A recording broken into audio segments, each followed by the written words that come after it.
Welcome to the No Ideas Original Podcast featuring Shannon, Mr. Rob, and Ken is joining us today. What's up, y'all? How y'all doing? Good, bro. Good, bro. Good. Good. Yo, you've been following the latest in the Kanye news this week. So apparently Kanye offered a slight apology and is recanting on his Really? some of the interesting comments. Let's not get into detail, but some of the interesting comments that he's been making. What do you think about that? Listen, man. I think he caught enough. He don't put out. He don't started enough fires. I guess he need to put some of them out. It's gonna affect his pockets a little bit. Yeah. But not to belabor the point, but yeah, he blew up the internet, bro. Because after we talked about it last Friday or a couple Fridays ago, it's been on fire. Everywhere you turn, someone got an opinion about that. Nah.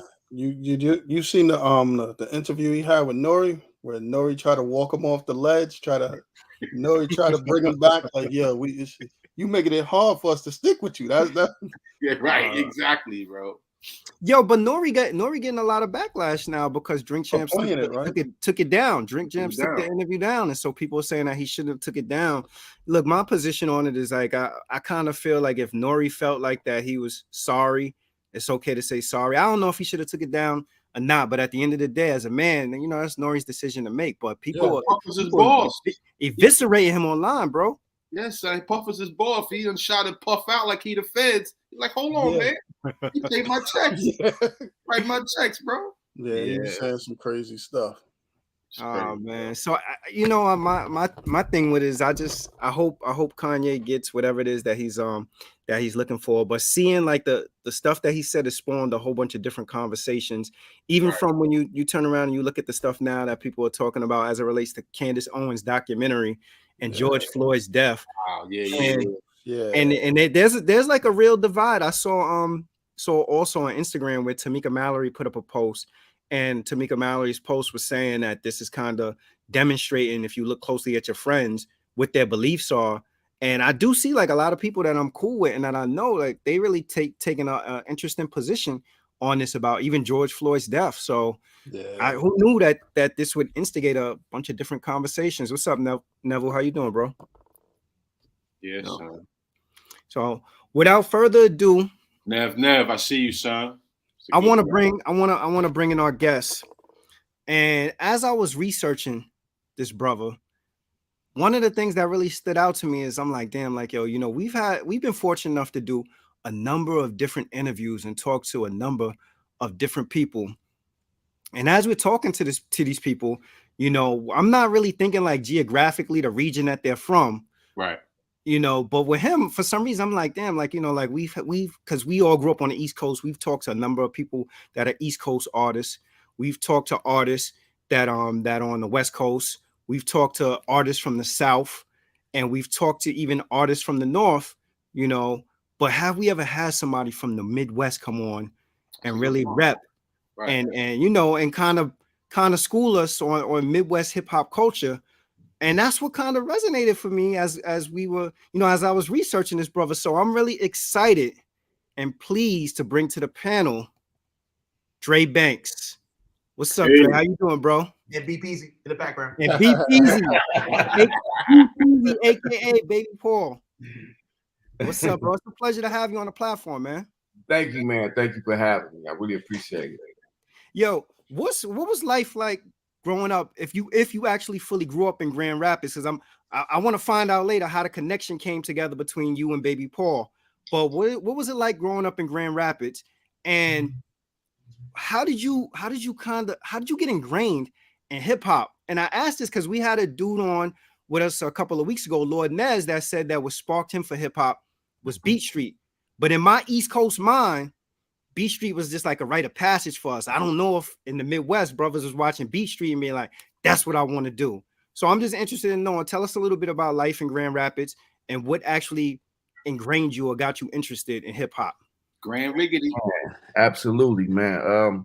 Well, first, being raised in Grand Rapids is like being raised in Little Brooklyn. We kind of got the same, steps that y'all take. You know what I'm saying? We love the hip hop. We love the boom, the bats. We love the Timberlands, and of course we got the same type of violence y'all got. So absolutely, Yeah, you know, it's kind of the same thing. We even on the same timeline as y'all. You know what I'm saying? We still on East Coast time. So, you know, but you know, just being in Grand Rapids, man, is crazy.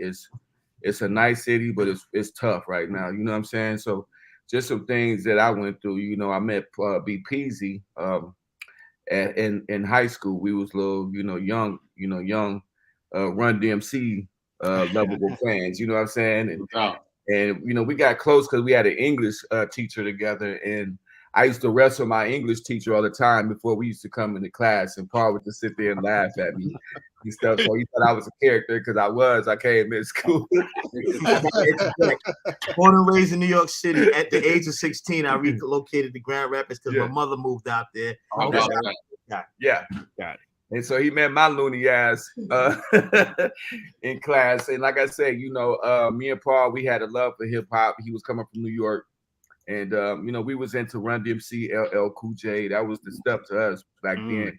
And to be raised off of that, man, it was just incredible. So we just started, really connecting. And then next thing you know, I started breakdancing, and breakdancing led to trying to produce, and producing led to other things, and it's just so on and so on. Right. So what I'm saying? Yeah, basically, yeah. Just the general, of just being around hip hop was all I knew. I remember, like, I know stuff when people was coming out, Craig Mack, Biggie. Those were some of my most inspirational artists back then. Eric Sermon was another big artist to me back then. Public Enemy. The list just goes on, bro. Oh, so you basically on the same time as us, for real? Yes, sir. Yes, sir. Yes, sir. Yo, so was that just originally already there, or did Baby Paul have like some influence in that, bringing sort of like the New York down? It was already there, because that's why me and Paul connected even more. Because I was such an East Coast type dude, when Paul came in, I just put the plan together. I said, oh, now I got my homeboy from New York, and he gonna school me, about the East Coast. So it kind of just fit all the way together, right. And just to give you a little background, I grew up around the DeBarges. So me and Chico was like this, and I used to sit as a little boy. I used to watch the DeBarges play their instruments on the front porch. That's what's up. Talk about inspiration. That's some inspiration. Yeah. So, from then I was already inspired. My dad is, we grew up in the church, so I played in the church choirs. All young black men do as they come up, and I just took a hold of the music, man. I just rolled that thing since I was a little boy. I was one of those guys that played the drums when I was 5 years old. So. Wow. And I wasn't just playing the tapping. I was really clapping them yeah. And people was really impressed. They was like, yo, how is this 5-year-old tapping the drum set like that? It was just a gift. And my dad gave it to me, and I just took off from there. Find out Banco is the percussionist out here, son. Well, tell us a little bit, is there any pressure, being that you're from the Midwest, do you feel like there's any pressure? Being that Detroit is what it is. I mean, you got your Guilty Simpsons and Eminem, D12. I mean, Detroit gets all the light, but coming from Grand Rapids, do you feel like there's any pressure to show and prove who you are? Yeah, because we ain't really had too many artists really, especially hip hop artists that really branch. We had Lala Darkman, we had Willie the Kid, Adina Howard, those people, but that's about. That's about as far as it went. Now we got those new guys, Sleazy World, and those guys, they just got signed. He just did a song with Lil Baby. He's from Grand Rapids. Okay. So, of course, Detroit is a monster. And a lot of people, when they hear Michigan, the first thing they say to me is, yo, you from Detroit. And I'm like, right. I'm not from Detroit. There's a whole west side of the state that y'all don't know about still. But we call it gun rule. We call it gun rule for a reason, because it's just a lot of bullshit, a lot of murder, and just dumb stuff that these young black kids is doing. So they got this name out there, man. It's bad, but. For me, I'm really trying to break that cycle, because I don't want to be known as a Detroit rapper. I want to be known for where I'm from. You know what I'm Yeah. saying? I'm from where these go down. We the champion when it comes to this. With the hands, that's right. We got Floyd Mayweather, so That's right. he the greatest of all time. We got Al Green. He's one of the greatest of all time. So so I'm just trying to fill in some of the gaps that we kind of lost along the way of being recognized as a great city. My city's big, it's crazy. It's just, you know, it's just to the point where people just not knowing who we are. Right. Yeah. You know, man, you talk about sorcery. This is on another topic because you mentioned Adina Howard. I had opportunity to meet her in person. Have you ever met Adina Howard in person? I have not. Yo, I'm not a big dude. I'm probably like 5'10", maybe close to 200 pounds. And like everybody else, I saw the Adina Howard videos. I met her in person. Adina Howard is probably maybe a little bit over 5 feet, probably about 115 pounds. Yeah, right. You know, I was like, what's going on with the video, the angles, and the camera tricks? Hey, you know, the crazy thing is Adina Howard went to the same school that me and Paul went to. Word? Paul, when Paul moved to Grand Rapids, he stayed in GR probably not even a whole year before he went back to New York. Paul was like, "That's it, I'm gone." Can't deal with it. Yeah, he couldn't deal with it because, you know, he came from such a big culture, a big atmosphere. And when he come to where we at, it's like it was just a regular city. So you know, he didn't really adapt too well with it, but you know, he made the right moves. I'm glad he did what he did because Paul became a great producer. You know, and you know what? There must be a link. Was to be with Paul before he came to break out in that shell that he was with. So it was an honor for me to see greatness when we were just being kids and joking around and stuff. It was great to see him as a normal person first, and then to see him, you know, revolve into this great producer that y'all know of as today. Yeah. So there must be a New York link to Grand Rapids because I know some people that went out there and found and been out there ever since, man. A friend of mine I grew up with, she used to call it Grand Riggedy. She said, "I live in Grand Riggedy, son." Grand Raggedy. Grand Raggedy. There you go. There you go. And that goes back to what I was saying. That Grand Rapids, when you come to Grand Rapids and you see us, you be like, "I'm in Little Brooklyn," because we adapt. Like, man, listen, Wu-Tang came to Grand Rapids, man. They had to shut the goddamn concert down because niggas was losing their mind when Method Man was on stage. You heard me? Oh, dirty bastard. Niggas lost their damn minds, man. You heard me? So it's you know, Grand Rapids is really a New York City. If you really go there, if you see how we dress, how we walk, how we talk, I'll go down south and people be, you know, the first thing they say is, "Yo, you from up north?" And I'll be like, "Yeah." "Where you from?" And I say, "I'm from Michigan." They're like, "Damn, you sound like you almost in New York or you kind of in Michigan." Yeah. So I'm like, "Yeah, okay, well, I get that." Yeah. You know, so I really a lot of stuff, man. Paul took me to ride a subway, man, train.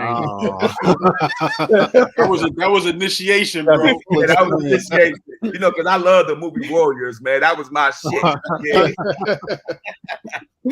Go ahead, Ken. Right. So with being in the industry and going through all this stuff, you know, the comparing the cities and stuff, is there anything that you felt or was surprised about when you got into this in the music industry that you didn't know or you seemed a little different or odd to you? You know what? Everything is hard in this thing. Right now, I'm at the point where nothing surprises me. There you go. And I say that because a lot of people say, "Hey, follow your dream, keep doing what you're doing." And that's cool, but you know, the thing is, I'm one of the dudes that's making great music. And when I sit here and I hear these niggas with these chicken noodle soup songs, I be like, bro, like I know I'm great. I'm not trying to be the best, but I know I'm better than that. Okay. And it's like, yo, trying to get in the industry, bro, is almost like impossible. You know, you do so much to get to one point to this point. And then you know your music is right, but it's just that it's so hard to gravitate because we don't have the resources as we would have if it was the 90s or the early 2000s. Now they made getting on so hard because, I mean, okay, look at it like this. Recording studios. those motherfuckers going out of business. You know why? Yeah. Because niggas is self-contained now. Yep. And so it's making the culture, it's moving harder to fit in. Right. Because we got so much of this getting watered down. Talk about it, bro. It makes an artist like me. I mean, I'm really tired of it because it should have been. If I was in New York, I would have been on a major record deal. Had I been here in the 90s and I got with Paul early, I would have been signed. I would have been out here. But since I'm from a spot that is a cloud over it, it's hard to see the light shining. Right. I got you. Yeah. So it's hard for me to break through. Even though I'm a star, I'm a Jew that's hit. And I say this with humbleness. I'm not nothing about me is cocky. I'm the softest nigga when it comes to chicks and you know.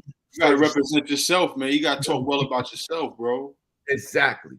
You do. So I'm being humble, and you know, I'm just saying I got a big flame, bro. I got a big flame. The only thing they seeing out of it is smoke because of all the cloudness that's over Grand Rapids. So it's hard for people like me to break out because it's just like that right now. Right. It's funny you mentioned that because that was one of the questions I had. You know, I was gonna ask, has music being now direct to consumer ruin the quality of artistry? And what I mean by that is that you look back in the days, and here's something from Midwest, when you think about like a Motown. Motown was known as the hit factory. Like it wasn't just about signing an artist to a label. It was about, all right, we got songwriters, you're gonna learn public relations, you're gonna learn choreography, you're gonna have all of it, you're gonna be polished as an artist, and then the world is gonna see you as the product you are, as the best artist you are. But now direct to consumer means, like you said, you know, I could record an album in a week on my laptop, whatever beats I put together and everything. So how do you think, or do you think that this direct to consumer approach in terms of artists has reduced the actual quality of artists? Man, you know, it's so watered down, man, that they just broke off. Like it's impeccable. I think it's harder. I think it's a lot harder. It's a lot tougher. Because you got so much. You got so much in front of you. You're trying to push this out the way, push these out the way, push these guys out the way, just to get to that front. And in real actuality, breaking through is like busting a nut. You How about that? Listen, each one of them is going to the top trying to race. And that's what music is like.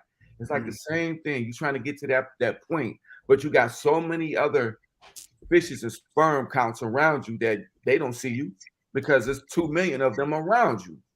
Same drive, right?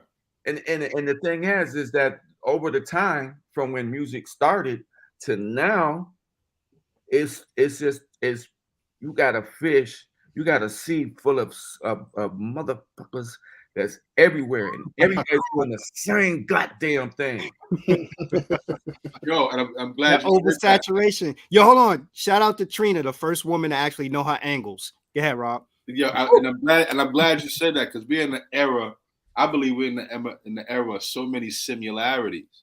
So what separates Dre Banks? Good question. All that other shit.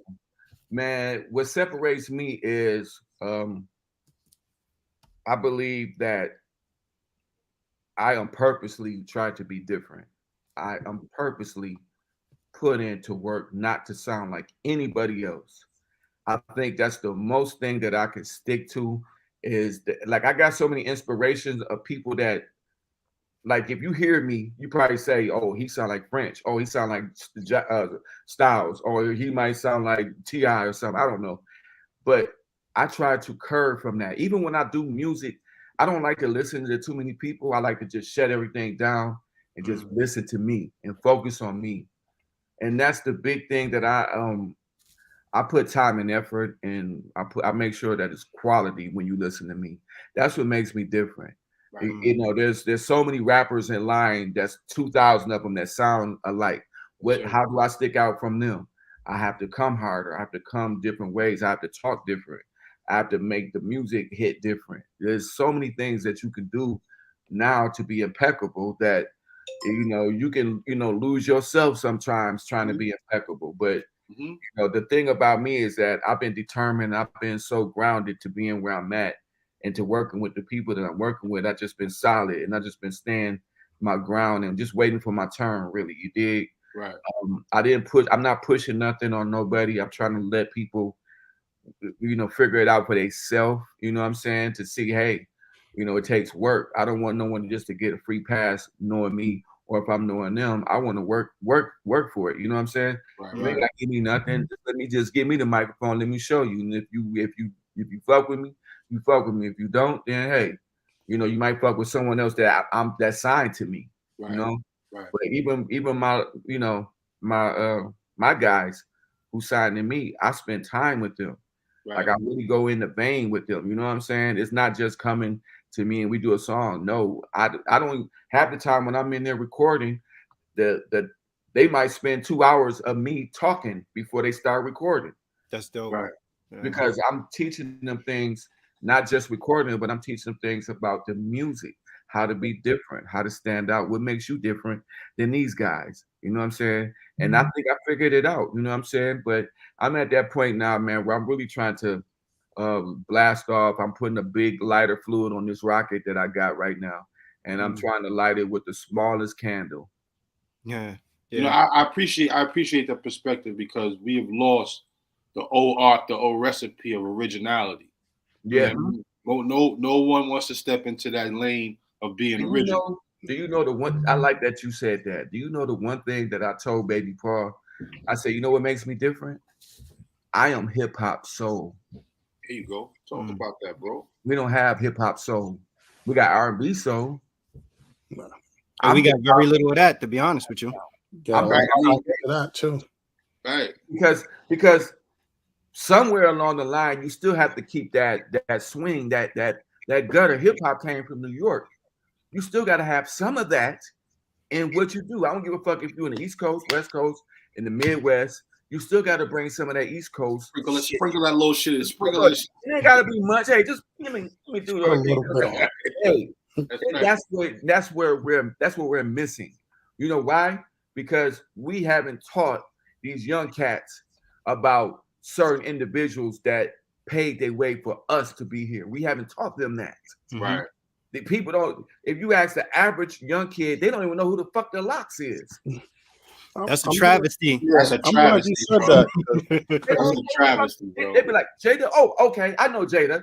And they got to think about that for a minute. Then when you say Styles P, they be like, I don't know him. I'm like, exactly. Yeah. So that burns me up. So when I do collabs, I got to collab with Styles. And what I did with Styles is I brought Styles a New York track, but it still has a hip hop swing to it, but it's got a little bit of the South, but it's got a lot of New York shit in it.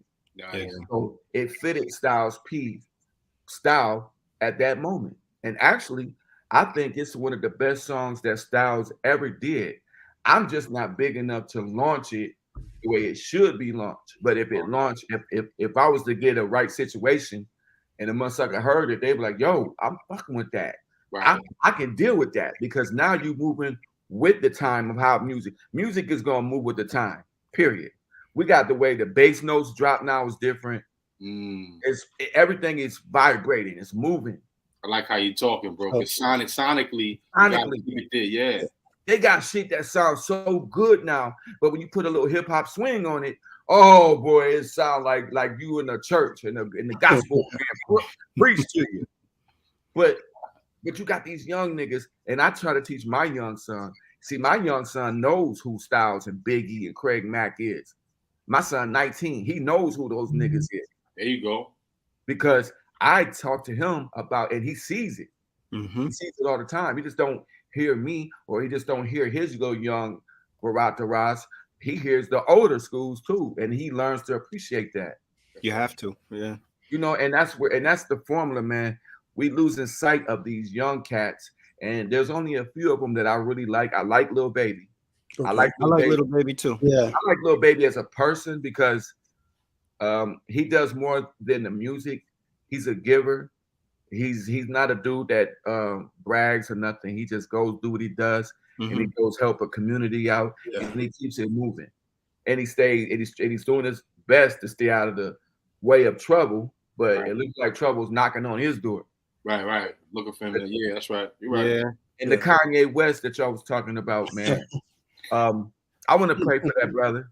He needs it, yo. He needs all love and prayer right now. Bro. I don't know what happened. Somewhere along the line, Kanye is thinking different. He lost a little something, but let me tell you, he's a genius. I wish him the best. I have nothing bad to say about him. He's just going through it, and maybe I know one day that he will come out of that. And you know, he's recognizing what he's doing, but you know, there's certain anger you could tell in that dude, man. You could tell that there's something. You know, he lost his mom. Yeah, it's triggering for crying out loud. That can trigger a lot, bro. Because I just lost my dad, and let me tell you that when you, I appreciate that. When you lose a parent, man, I never felt like this, but when I lost my dad, bro, I was like, I don't know what the fuck to do. I got the life just sucked out of me. Yeah, and that's I'm still learning to live with that right now. So, man, it's tough, man. But like I say, man, I want to, you know, every chance I get, I'm gonna try to pray for that dude, man. We have to. Kanye's a genius, man. It's just sad that what's going on with him, what's going on around him. And you know, I just wish him the best. Yeah, we have to. Go ahead, Ken. Listen, Mom. You mentioned Styles, and I see you had like an all-star studded cast of guest appearances, man. Man. Styles P. I've worked with AZ. AZ's my brother. I did a joint with Trina. Did pretty good with that. I did a joint with Emil. Remember Emil? Emil. Yeah. Can I get it? What? Can I get it? Yeah. and Miss Toy. And like I say, Baby Paul has put me with every one of them. Paul has been like my go-to when it comes to me doing. I say, Paul, I want to do this, and Paul be like, okay, let's try to make it happen, and he makes it work. So Paul does a lot. Everything that I do, Paul gets all the credit for it. I don't take no credit for none of that. Yeah, he's definitely a good brother. You forgot about your all-star, man. How'd you work with Neo, man? Man, that one. Yeah, that's a good one right there, bro. Like I said, Paul introduced me to a cat out in LA, and that was Neo was signed to this label, and this cat used to work for this label. And I'm not gonna put his name out there because I don't want to just put him out there like that. But I met him, and I was able to do some stuff with Neo, and it was small at that time, but it turned out to be a little bigger than that, and that was a blessing. Actually, we're working on that still. There's been a lot of ups and downs on how we're trying to put that out, but we definitely gonna put it out. And I want y'all to stay tuned because it's gonna be dope when y'all do hear it, man. Yeah. Can you be successful in the music industry and be risk adverse at any level? Meaning that if you're a label owner and you're afraid to sign an act that doesn't sound like the traditional act, if you're a producer and you're afraid to step away from whatever the popular sound is, or if you're an artist and you're afraid to go away from whatever the popular melodies are currently, is it possible to be successful? Man, no. Straight out. He said straight out. Yeah, he said straight out. No. No. It's tough. It's tough. You got look at all the people you got to go through. You got to go through some people to get to the top, right? Mm-hmm. And it ain't just a 10, a 20, a 30. Nah, you gonna have. Listen, I tell my artists this is one thing that I stick by, and I mean this with everything in my bone. I make my artist record like he was Tupac. I tell him it takes 200 songs to make me one hot joint. Wow.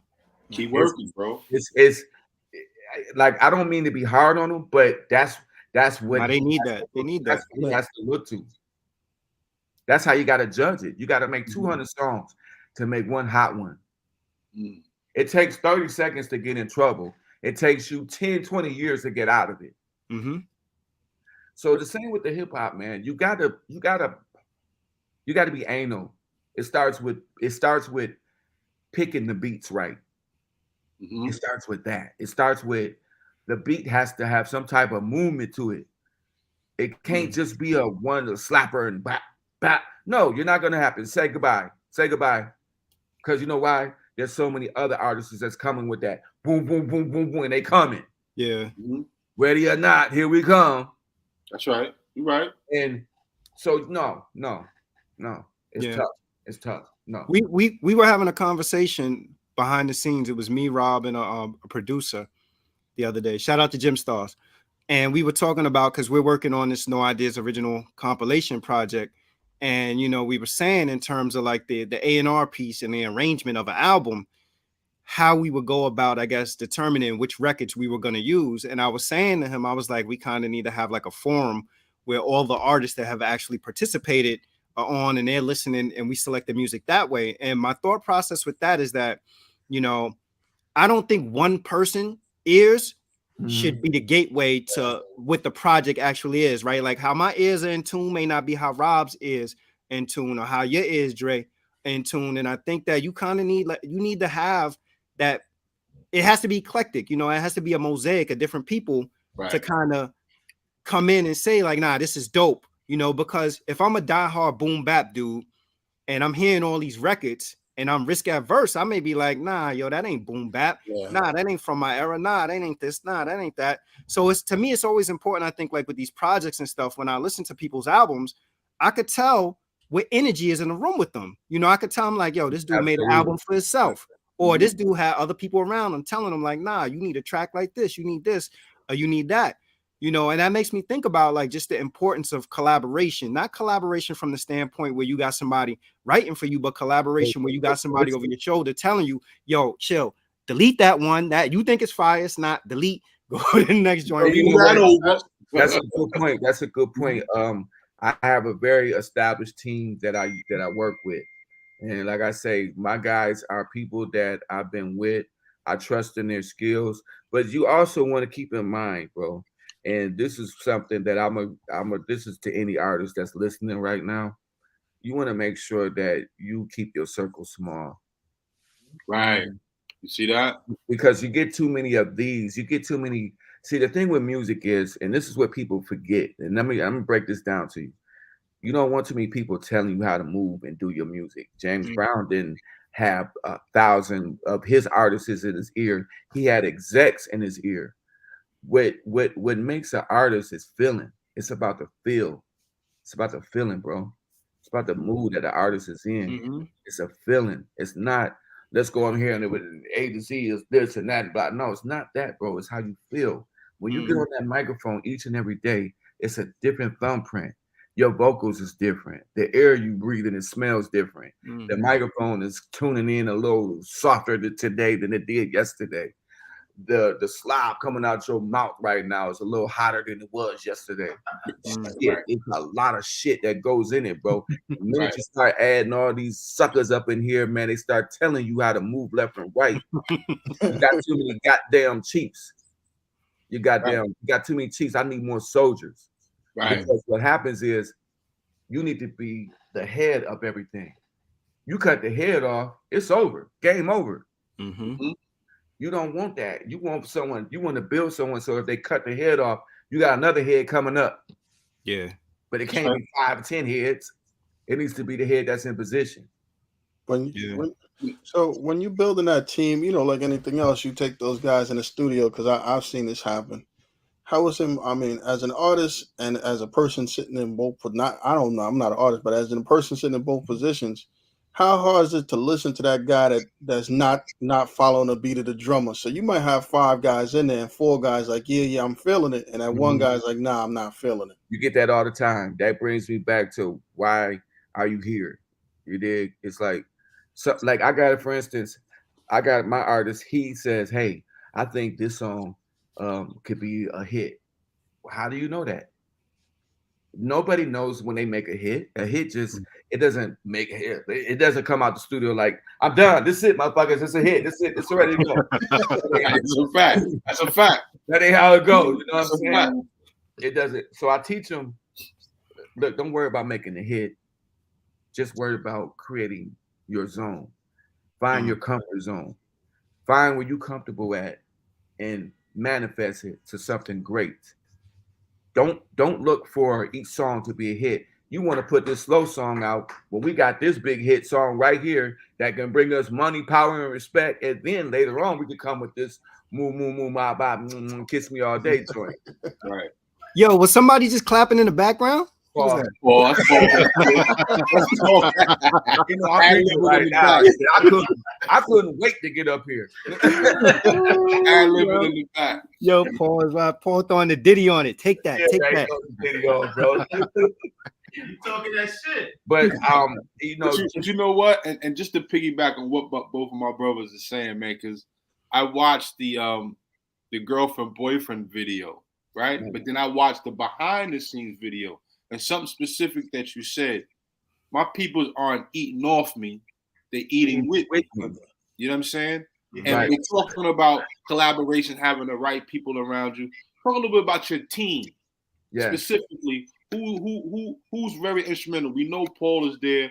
He's your backbone. He's your greatest support. But I know you got some other brothers. I got Antonio Velez from Love and Hip Hop. It's my management from X and G. As you see, I'm rocking the X and G shit. Antonio is a big pioneer, and he's good with ear, and he's really precise of what he loves. He's from the East Coast, but he lives in LA right now. And I got the privilege to working with Tone Tovin, who works with the brothers that's Corrupt. That had a lot of stuff to do with Corrupt, man. So I get the best of all the worlds. I got friends from all over, and I kind of listen what they saying. Hey, do this, bro. We like you. We like it when you do more of this. And so I take that energy and I just focus on staying on that point. And Paul gives me a certain energy. He said, "Yo, you don't do this. Keep it just like that." Boom. And I said, "Okay, motherfucker, right." Because sometimes even me, I have to catch myself, and that's how I catch myself. I call them my safety nets.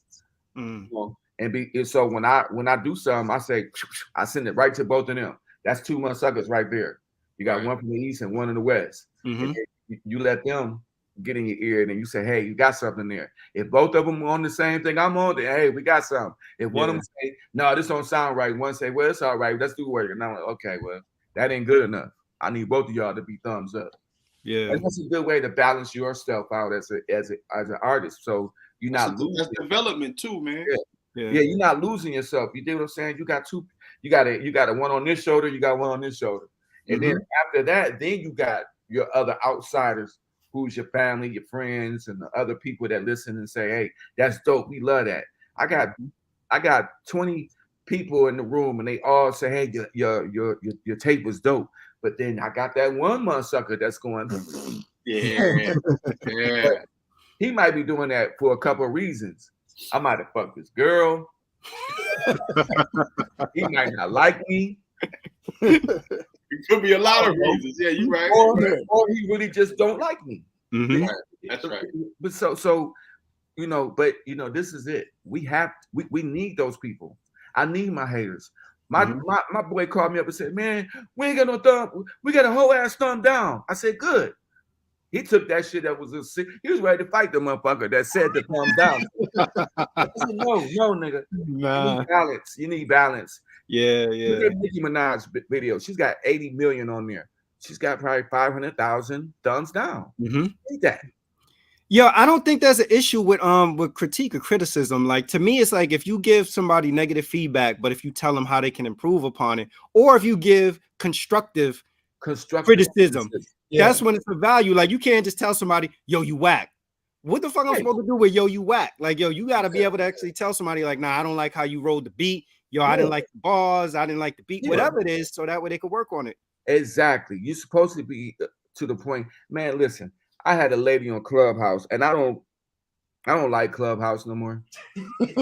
Now, Clubhouse is just people screaming over top of each other. That's it, yo. You gotta really moderate. I don't like Clubhouse no more. Listen, hear me out.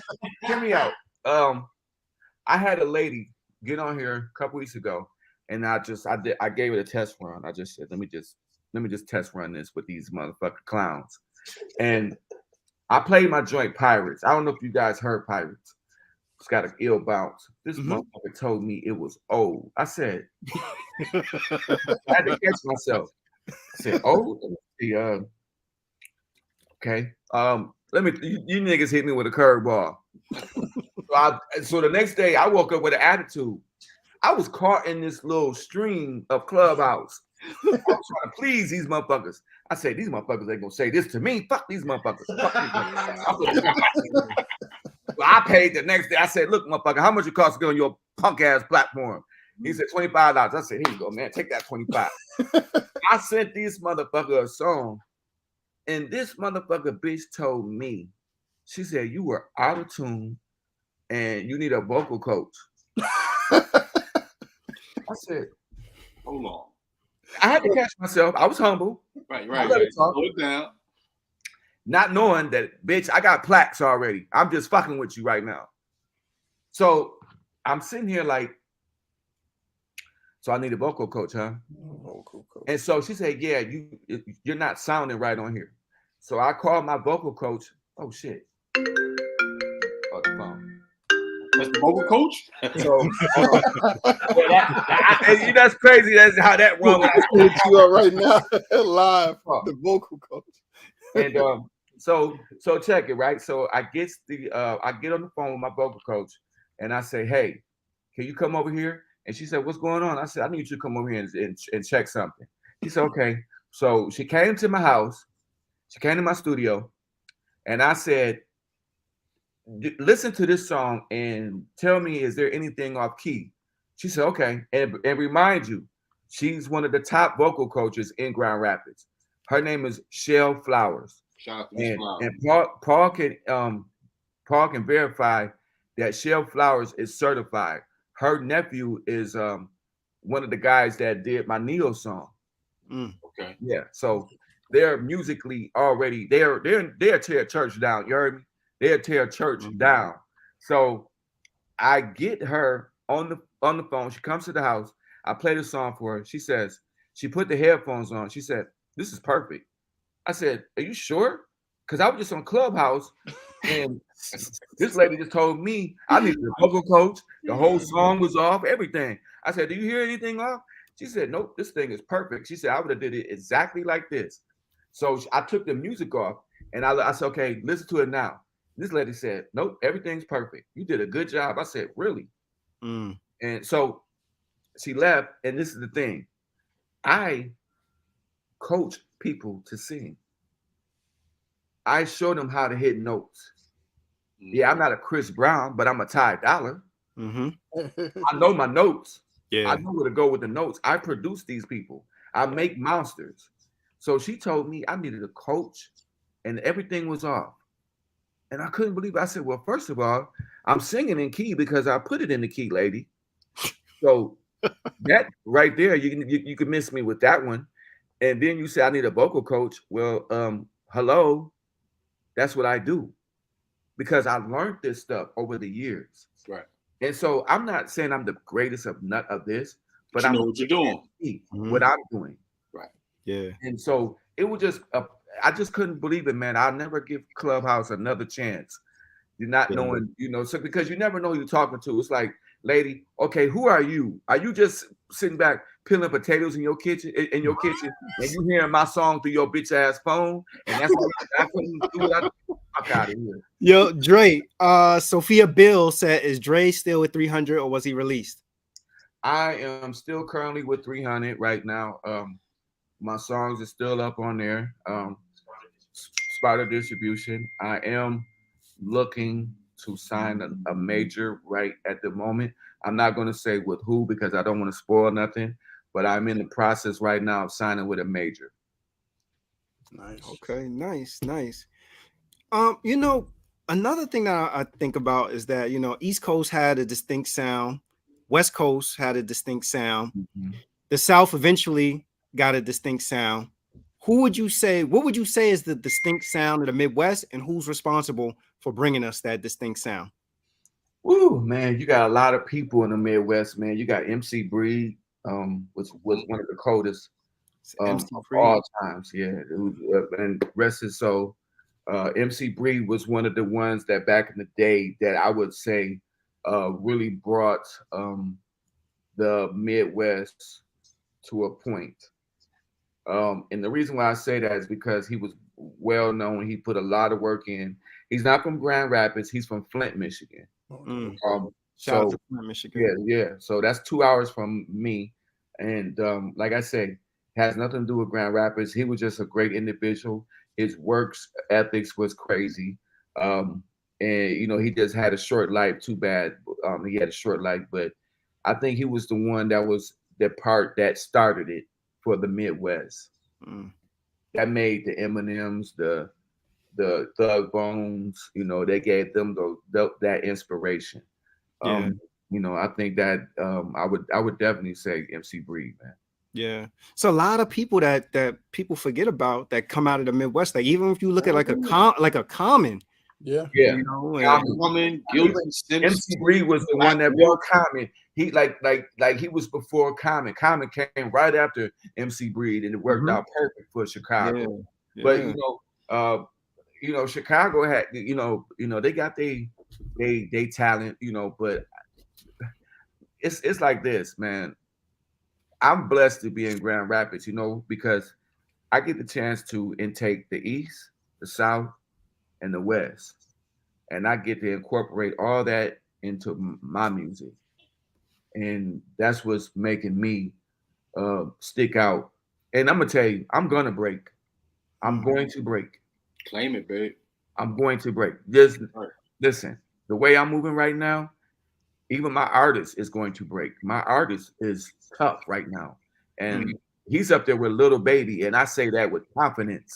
Wow. Yeah. Kid Official. We up in the building. You dig? That's what's up. Right. I hear you say artists. I understand you have a label. Talk about that and talk about who's under your umbrella. Okay, my label is Dre Banks World. I've been independent since 2012. I had a little prison bit. When I came home from prison, I started back up, and my first artist was Tory Carter, who used to be signed to Missy Elliott. I had Tory Carter with me, and I started off with his last single that we did, and we got like 180,000 views on it. It was pretty good. What was the song called? Rebirth. Yeah. Look it up. And it's still on YouTube. You can look it up. And after that, I started focusing on more of my other artists, but a lot of them ended up getting in trouble. So I ended up losing a lot of people because, we was life was life, yo. Life was life. Things happened. And I lost a lot of artists like that. So I decided to say, you know what? It was hard for me to get artists to join me again. So I had to be my own artist on my own label, and which I was just trying to be the boss, but I ended up being the artist goddamn right now. And, and so I had to make people believe in me again. So I had to start over as an artist. And I was an artist on my own label. And then I eventually signed Kid Official.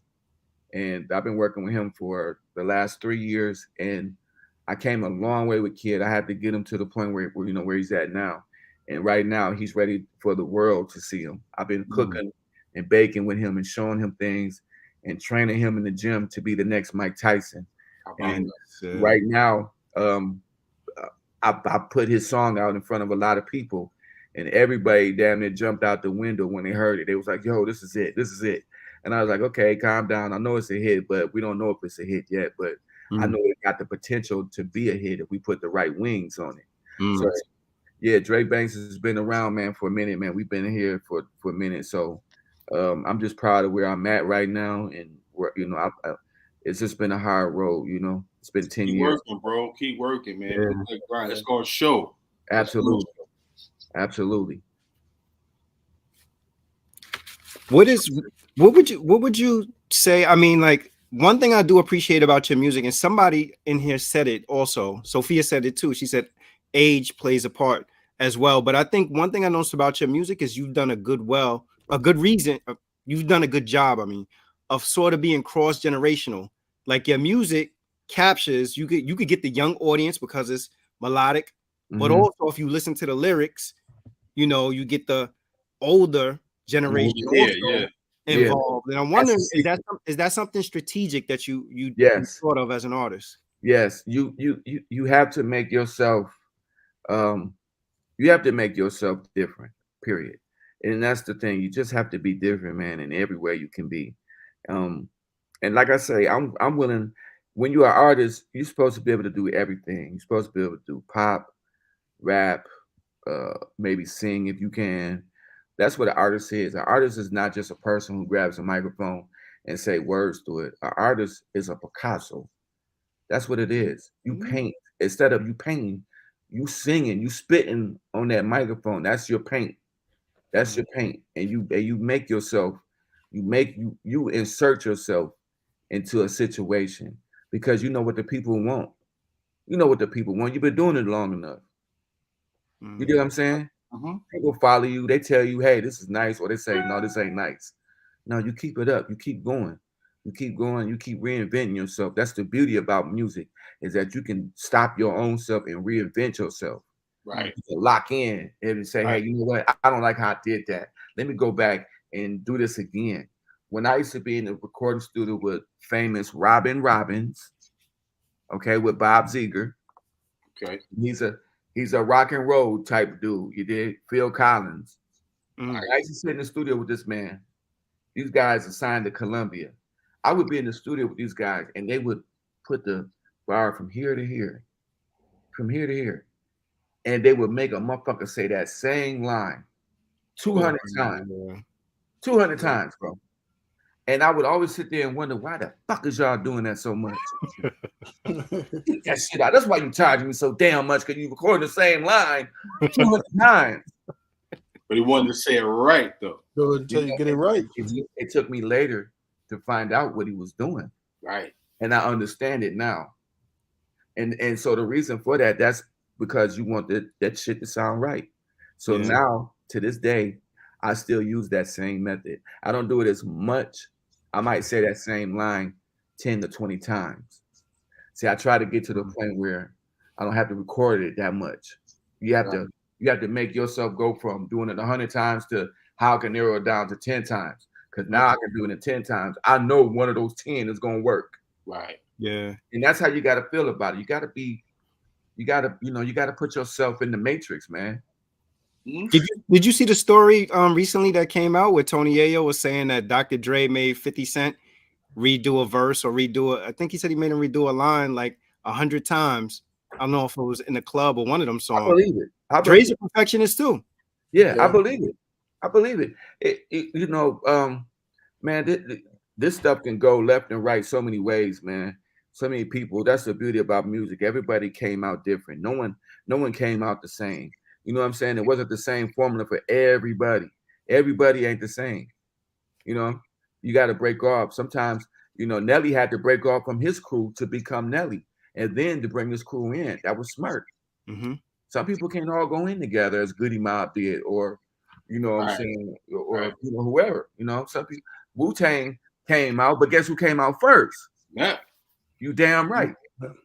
That was a reason for that. There was a reason for that. That's right. Exactly. It's a reason for that. So, yeah, man. It's just like I say, man. Music is, you never know. It's like boxing. You never know if it's going to be a left hook or a right hook that's going to knock you out. Right. Yo, I feel like we've gotten to a point in music where we measure an artist's growth based on sales and streams and things like that. But I'm wondering, like, from your perspective as an artist, how do you measure your growth? How do you determine that you've grown as an artist? I try not to do that. I try not to focus on that because I get emotional. I get mad if I don't have a certain followers so I learned to just say, look, if I put something out, I hope my page grows. I hope my Instagram grows with real people. That's one way to look at your growth as an artist. If people like you, they're gonna start following. If they don't, and that's just the world we live in right now, because of these phones. We got ways of getting music now. Where versus we used to walk to the store and have to go down here and spend $13, $14 to go pick up a physical album and bring it physically home. You know, the music is with us now. We carry it. It's right here in our pocket. And so we use that, man. We use that Instagram tough. The Instagram is very important to an artist. It's like a hand in glove. And any artist that's listening, pay attention, because if it comes to a major, that's what it's going to determine. It's all about numbers. They don't care if you can really rap or sing. They care who's following you, who's liking you. You got to be a likable person. And nowadays, you just can't rap. They got to like you. Right. Yeah. Like your mustache. They got to like, oh, I like his earring. Let me follow him. You got to do something. Yeah. You selling yourself. Yeah. And the most thing is that I tell people is don't sell your soul. It's too late for some of them, though. Yeah, it's too late for some of them. But don't sell your soul, man. Just go from the dirt. Get it from the dirt. It'll pay off one way or another. Some might come faster, some might come slower. But me, it's coming slower. But like I say, man, I'm cool with that because of where I'm at. You know what I'm saying? I got to take that with it. So that's why I come out here to New York to touch hands, to touch people, touch bases. Hey, you see my face. You see me in LA. I'm going out there. What up, LA? What's going on? You see me in Miami. Hey, Miami, I'm down here. What's up? Yeah. So, an artist now has to move around, man. They got to move. You got to go places. You can't just sit at home and think it's a lot of street work. You got to, hey, my name's Dre Banks. Follow me on Instagram. You got to touch. You got to tell people. You got to put little things up, man, for people to see that. It's hard, man. You got to be likable, man. It's tough now because people, they ain't buying the fact that, oh, I love you just for the music. No, they gotta like you, man. They gotta love you. They gotta love you now. Instagram to me is the gift and the curse, though, because now people have unfettered access to people. Like once upon a time, you didn't know all the behind the scenes, everything with the artists, and you had to wait for the magazine, the rap pages, or the source to come out once a month. You get a story, but now it's like daily. What DJ Khaled is eating, what kind of car he drive, what kind of shoes he wear. It's sometimes for me, it's over the top. Sophia Bill says, why hasn't Dre Banks collab with a younger artist? Maybe that's what's missing. It's great working with Legacy, but I feel it can take you out so much. Well, I'm willing to work with any young artists. That's probably going to be my goal for early next year. I definitely want to try to tap into the young crowd, but not so much as me. I just want to tap in my artists to that. You know what I'm saying? Because I want to be a boss still. There's a lot of stuff that I want to do as far as a label exec, because I'm wearing like 3-4 hats right now, and I just want to cut it down to 2 hats. Right. You know what I'm saying? But like I say, me, I'm kind of sticking to my recipe, which is hip hop soul. That's my lane, and that's where I like to stay at. And eventually, probably I will be working with some younger guys. That's definitely on my to-do list. You know what I'm saying? So yeah. Man, we had Iman Thug on, and Iman Thug is wearing a couple of hats too, as like the label owner and artist also. And I asked him, I'm like, do you have a different appreciation for people who run labels, now that you on that side? Man, to run my own label is hard. It takes a lot of heart, a lot of guts, and a lot of blood. And if you're not in that, if you're not into that, if you're not going to sacrifice, don't do it. It's tough. It's tough. It's tough being the boss, tough having your own label. There's so many loops. There's so many ins and outs. People have to understand, man, it takes blood, sweat, and tears right now. And you have to have a budget. You have to. Here's a question. Being in charge of the label, you evaluate other people's talent. Has it changed your thought process on how people evaluate your talent, or how you go about doing it? Again, I don't engage in too much of what they think, because that's not going to be me then. I'm gonna end up being someone else. How can I give you me if I'm listening to this guy and this guy? Then I'm gonna sound like them. Right. I can't. I got to stay focused on me and hope if people like me and fuck with me for me being me, then I won. But if I got to be someone else for y'all to like me, I'm good. I don't want that. I want you to like me. That's how you get fans. I don't want your robot fans. I want real fans to be like, yo, Dre Banks, we appreciate you. We really rock with you. We really love with you. And that's all, you know, each artist, man, everybody's not gonna like everything that I do. They're not gonna like everything I do. But you might like something I do. And the one something that I do might do, you might be like, yo, I'm running with this. And that's all it takes. That's all it takes. That's right. I could win a fan. I'd rather win a fan that's a real fan than you give me some fake love. I'm good with that. What you gonna do with that? What you know, gonna do? I don't like Bone Thug and Harmony like that. You know, I'm not I'm not into that shit. I mean, some people it fits for it, but I'm not into that. I like Twister, but I'm not into Twister. I'm not into that fast shit. Slow your ass down when you talk to me. You know what I'm saying? Yo, you know what you keep saying? I think that's pivotal. You keep saying real fans, real engagement, real people. Real. And this digital age, I think there's a lot of fraud as it relates to numbers, you know, and we've seen that with certain artists that have like stream farms, the pump up their numbers. Like you look at people videos, even on YouTube, they'll have 50,000 views, 2 likes, you know, 2 likes. And it's nothing honestly, it's nothing you can do with it if your fans, like I have more respect for somebody who has, you know, I got 100 core fans that's going to go out and stream or purchase my CD, 100 people, than somebody who has 100,000 bots and 2 real fans. Exactly. And I think that we for some reason, we've kind of got caught up in this lore of wanting to see, you know, I want to see these numbers on my page. You know, the higher the number, the better, but not really realizing like, that's not real people. Like there's no real engagement there. It's important, man, to make sure that there's so much fuckery going on in hip hop, man, that it's disgusting. And that's the reason I wish it went back to the old days, because everything was more hands-on. Now with this digital stuff, man, these people are going way too far, man. They're scamming. There's a lot of industry for it's a lot of fraud people, and they making money. Here's the sad thing. You got scammers out there making money off of hip hop, and they're doing it by doing the bots. They're doing it by saying that they can provide this service for you, and they end up ganking. Man, do you know I had a dude tell me he was gonna take me on tours and cost me $900, and my dumb ass went for that like years ago. Where he was gonna have you on the serious chitlin circuit for $900. He shitted on me, and then when he got the money, he laughed at me. He sent me an emoji like, "Bye, motherfucker." I said, "Ain't this a bitch? I just gave this motherfucker $1,000." But you see what I'm saying?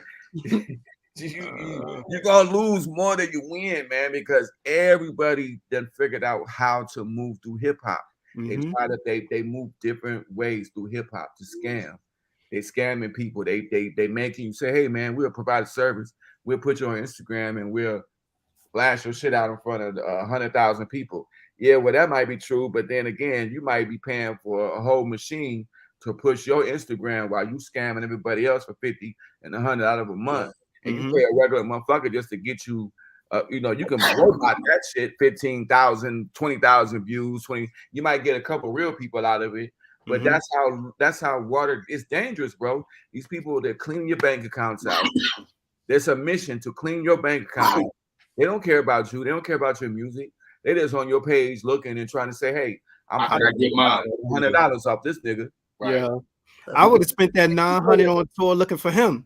If you go on Instagram right now and you push Future, and then guess how many other people you can see after you look up Future. Oh, you're gonna push this way, and you're gonna see plenty of rappers. Yeah, artists, all targets, because they put you in one bowl.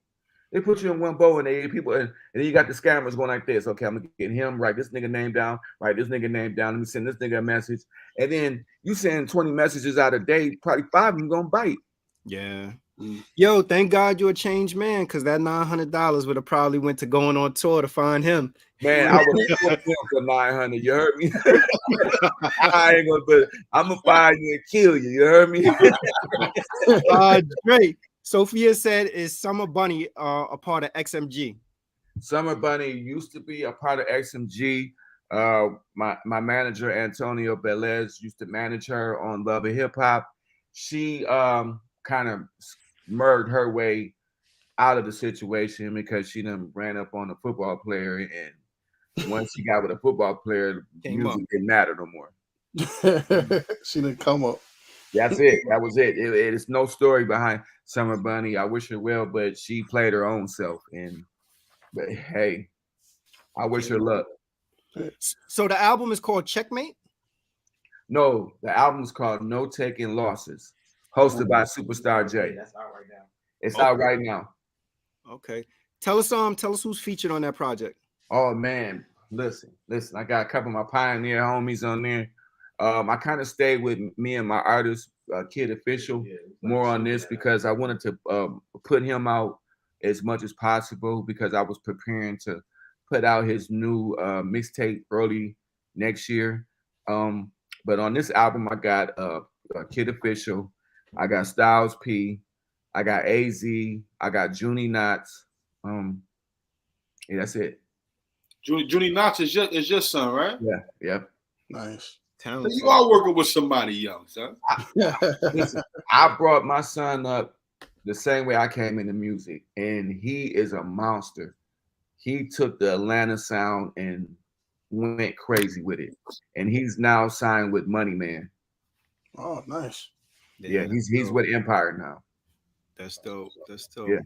Yeah.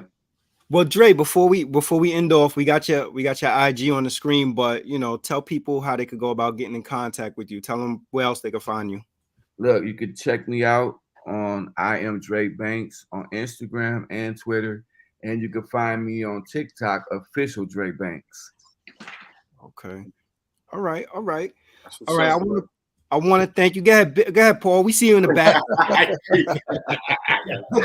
You see, I'm trying to get him out of block. No Taking Losses, hosted by the infamous Queens legend DJ Superstar J, out right now. Man, available on Audio Mac, available on YouTube. Shout out to the homie. There you go. DJ Mr. Effect. Shout out to DJ Cutmaster C. Shout out to Antonio Velaz. Shout out to my man JJ Iconic Entertainment. Shout out to Moni Love, single out right now. You dig? Shout out to Moni, baby. Good job. Dropping November 11th. Single is called Peter Parker. Peter Parker, video director. Shout out to Sequel, video director. He's worked with a couple times. You know what I'm saying? Man. Pirates video featuring Kid Official coming out real soon. Coming out Halloween, matter of fact. Yeah. I think I shut up. Hey, listen, let me tell y'all something. I did something on the video before y'all go. I did something that no one has ever done in hip hop. I shot a video on a real pirate ship. Wow. Yeah. Creativity. That's creative, bro. That's creativity right there. Yeah. Half of my crew got sick. A lot of people was throwing up because the waves was hitting hard. But you made it happen, bro. We made it happen, man. We did something that's never been done. So I hope everybody enjoys the new video that's coming out.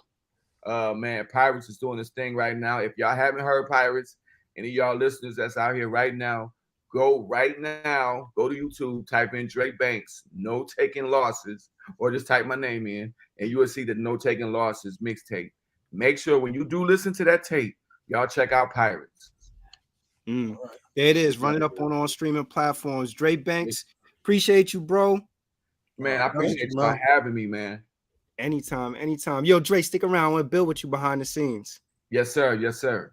Thank you, everybody, for tuning in to the No Ideas Original Podcast. Tomorrow, we're back with West Coast DJ Nasty Ness. He was actually Sir Mix-a-Lot's DJ. We're going to be having a conversation with him, so make sure you pull up for that also. Have a good night, everybody. Peace. Peace.